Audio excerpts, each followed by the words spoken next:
Hey guys, Czar here. Good morning to you. Hope all is well. Trust you're having a good day. It is Tuesday, July 29th at 9:30. We're about to open here, guys. You can see on the daily frame we have an update with a bullish body on the Nasdaq. All-time highs here this morning, guys. We have an inside day on the S&P and the Dow, both with bullish bodies for now. On the 30-minute frame, guys, this is yesterday, of course, very messy and choppy New York session until the very last candle. We had a nice big push up before the close and then into earnings. You can see that we had a push up here after hours as well. Very choppy Asian, cleaner London session, sideways, and now we are open, guys, and pushing up to all-time highs here on the Nasdaq. This is the daily chart, guys, new all-time highs, 30-minute and the 1-minute chart. And there's the 1-minute open range, guys, for the Nasdaq. We're looking at approximately 31.25 points, and on the S&P, we're looking at 3.75. Very small little opening candle on the S&P. I'm going to be very patient here, guys. Nothing for me to do. Just going to watch this for a bit and see how we do. Very bullish here, of course. This is the daily. 30 now into clean air since this is the all-time high.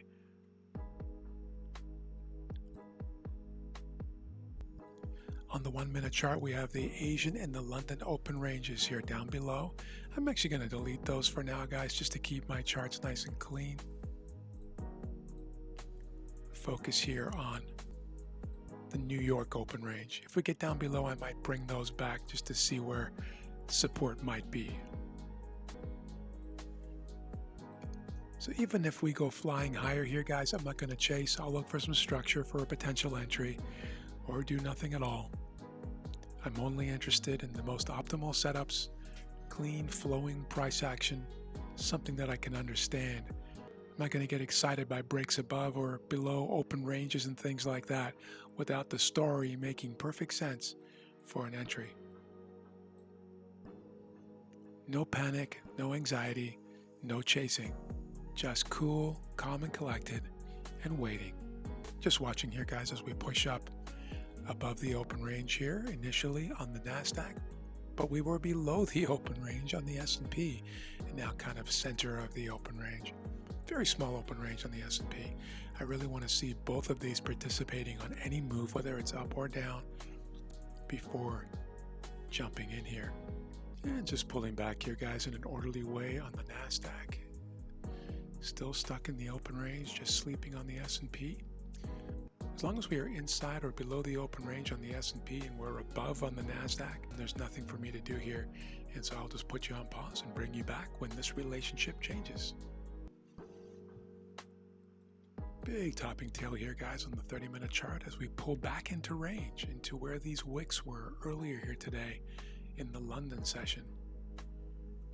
9 flipping below the 21, decidedly weaker here. All-time highs are extremely bullish, but it can also be a vulnerable time where a bunch of profit taking can happen. Remembering that none of the longs have losses to speak of. Big flip pushing down hard on the S&P, down below open range now on the Nasdaq. Big topping tail. Selling down here pretty hard, guys, but I'm not going to touch this. Wait for that JOLTS report to come out, high impact news, in about 8.5 minutes. All right, guys, we're back. The news is out. Bringing out a marker here.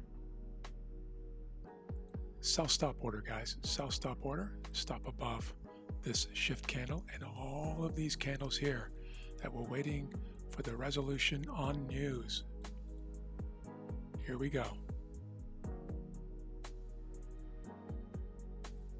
And I'm in, guys. Short the Nasdaq.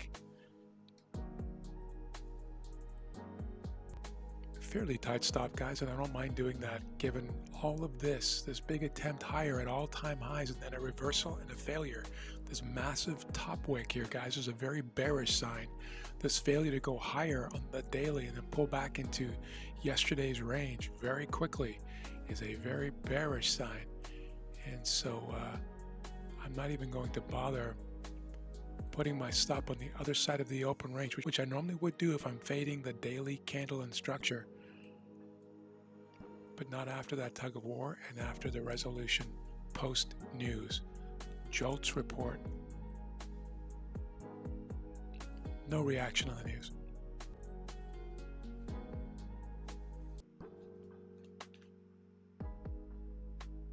And target 1 has been hit, guys, and so the 1R all or nothing trader has left the game with full profits, and the 2R move stop to break even at 1R has moved their stop to break even because we hit 1R, and now we'll wait and see what happens to the rest of this trade.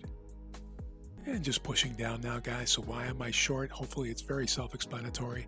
Very bearish sign when we hit new all-time highs and immediately reject and pull back down. Massive reversal candle here with a huge topping tail, engulfing bearish on the 30-minute chart, taking out many 30-minute candles here, breaking down below open range, break and retest of open range, EMAs exiting the open range, 9 below 21, EMAs dropping, and so on and so forth. This is a new all-time high rejection or reversal, and those are bearish. Looking for one more push here, guys, at which point all 4 models will be fully profitable, and that will conclude today. There it is, guys. Thanks for watching. Appreciate you. Have an amazing afternoon, and we will see you tomorrow for Hump Day, and I think a big news day as well. Talk to you soon.